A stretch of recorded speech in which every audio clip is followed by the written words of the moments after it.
totally get where people are coming from, and before the fight I said Natasha needs to start fast. If she doesn't start fast, she'll be chasing the fight. Unfortunately, people forget that because Mayer finished so well and so strong towards the back end of the fight. From round 8, round 9 and 10 onwards, Natasha looked 39. Now 39 doesn't seem that old, but in the world of boxing, you slow down a little bit. Your pace isn't as what it was, so therefore when you come up against someone that's younger than you, you can't keep up the pace, you can't keep up the stamina. That's what we saw. So the fans were left with that impression at the back end of the fight. So the problem now is you know, people say it's a robbery. I actually wouldn't have complained if I actually expected a draw. And if there was one round between the two, I could see how it was going. I could see what was expected. I could see, so I can understand the argument. I can understand the disappointment from one side over the other. Even Natasha herself said, "How did you have it?" I said, "It was tight, Dash." In my book, I gave it by 1 round because of the earlier work. But if you're emotionally invested, you're emotionally charged, it clouds your clearance of what you see in front of you. And as I said, it was a story of 2 halves. Yeah, it certainly was. Look, we have seen a few decisions like that recently in women's boxing that people have been questioning. Both of these boxers wanted 3-minute rounds. Do you think that would be the solution to that?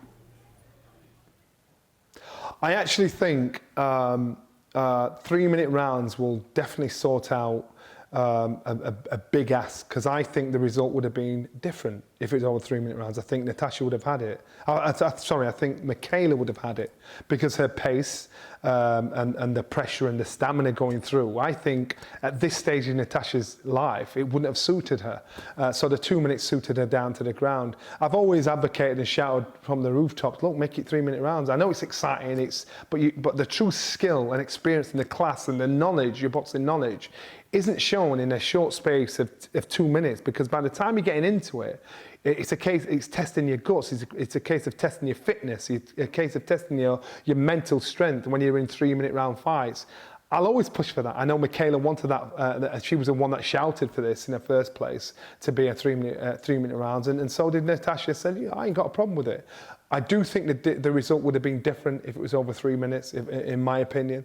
I think you will see a lot of fighters, even the likes of Katie Taylor, now at this stage in his career, if they were made into 3-minute rounds, these fighters would not be winning, they'd be losing, because when you get to a certain stage, you know, time, it does nobody any favours, and so therefore you slow down a little bit. Yeah, I'd agree with that. Look, Mayer took to Instagram today, didn't she, calling on Jonas for the rematch, that her legacy depends on it. Do you want to see that? Do you think it should happen? I'd love to see it. I'd definitely love to see it. Unfortunately, we won't. I think Natasha said in the ring afterwards, this is probably my last year as a fighter.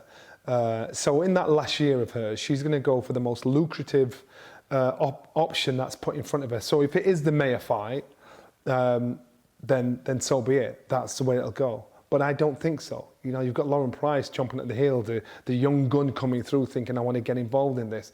That could be a big farewell or a big introduction for Lauren, or farewell for Natasha. There are some lucrative big fights out there with homegrown talent where the fans will say, I'll pay to watch that. That's a big, big fight. Mikaela went into the dressing room afterwards. I said, Mikaela, I know you'll be heartbroken. I know you'll be absolutely gutted. You will be a world champion, and you'll be a world champion for a long time.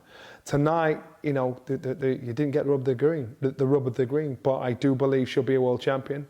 I believe she'll be a dominant world champion. She's very articulate, very smart, reads the game well. She carries herself well. She's got to do this. She's got to try and push for a rematch, but the chances are probably slim to none. Unless it's the most lucrative fight out there for Natasha, because she's thinking, I've ticked every box, I've done everything asked of me, so now I'm going to go out on a high and get paid as much as I possibly can in my last year as a fighter. Yeah, absolutely. OK, let's talk about this one then. We're just less than a month from Fury versus Usyk, aren't we? Some reports recently from one of Fury's former sparring partners that his training camp in the lead-up to the Ngannou fight was fine. That's contrary, though, to what his dad, John, had said. Do you think that's a worry heading into the Usyk bout? No, it's not a worry, because I think, like us, even though it was Tyson Fury's responsibility to give it the full respect and attention he should have done as being the best heavyweight in the world, he didn't. And he didn't give him the respect or the attention. So therefore, training camp, he'd have hit and miss. He wouldn't have done the things he ticked every box like he should have been doing, which to me was the result of the you saw the performance. I think if he did it again, he'd know what to expect and he'd make sure he prepared right and did everything right. So when people are saying one thing and another, John Fury, like him or loathe him, he's one of those guys who will say it how it is. He will tell the truth because it's egg on his face. So if his daddy's saying this, believe what he's saying. And I don't believe that Tyson Fury's preparation for that fight was top draw. I don't believe it. And you hear rumours of what's going on in the gym. So when sparring partners are saying one thing to try and have his back, I get it. I get it. You keep yourself in a job. I think Tyson Fury will be preparing so hard, so differently for this next fight against Alexander Usyk, because this is the fight that he has to win. As far as he's concerned, he has to win. He can't let this little middleweight come up and beat him. Too much pride on the line. So the Tyson Fury that's preparing for this fight, if he went in against Ngannou now, he'd blitz him. So Tyson Fury's attitude has changed. The respect has changed to the man that will be in front of him in Alexander Usyk. OK, so the winner of this fight then could face Ngannou or AJ. What do you make of Anthony Joshua's comments this week saying that he's still at the top of the heavyweight division? Do you believe that? Well, I think Anthony Joshua is part of the reason why there's so much bigger money in the heavyweight division right now, like it or not. He's a household name, and so all of a sudden, what's the attraction? He had that crossover appeal. I do believe he's still a big draw, one of the biggest draws out there. I do believe that if Anthony Joshua ends up fighting Tyson Fury, it will be one of the biggest draws we've seen for many, many, many, many years. And so he understands his value. I don't agree with Ngannou being in a position to fight for the undisputed heavyweight title, because there are fighters ahead of him in the top 10 rankings that have been there, done that, and worn the T-shirt. They've done everything expected. So Anthony Joshua is now boxing Ngannou. When he boxes Ngannou, to me, that should be a given. Anthony Joshua knows far too much for fighting Ngannou, but in boxing, one punch changes everything.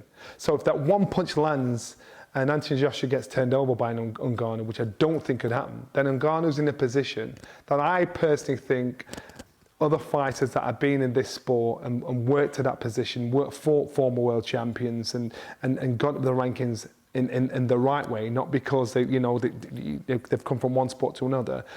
It's taken an opportunity from them. It's interesting, though, isn't it? Because Joshua's even admitted that this fight against Ngannou is a cash grab.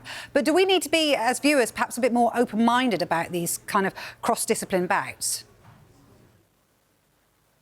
Yeah, without a doubt, because if you're used to up close and personal combat sport, you have a certain mentality that you need, a certain intelligence that is a must. And Ngannou, you can't write him off. He's a unit.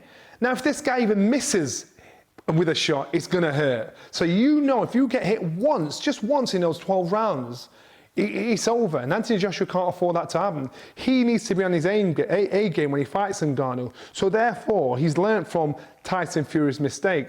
I agree, Anthony Joshua should get this job done. It could be a cash grab. But I think risk-reward doesn't weigh up. I think the risk far outweighs the reward, because if Anthony Joshua gets turned over, that multi-million deal, that multi-million fight that he has against the winner of Usyk and Tyson Fury has gone. And Anthony Joshua got to think, you know what? His career could be over if that was to happen. So risk-reward, it doesn't weigh up for me. I'm surprised it has happened, but you know what? He's confident in his ability. His people around him are confident in his ability. So they're willing to take the risk, but it doesn't weigh up to me.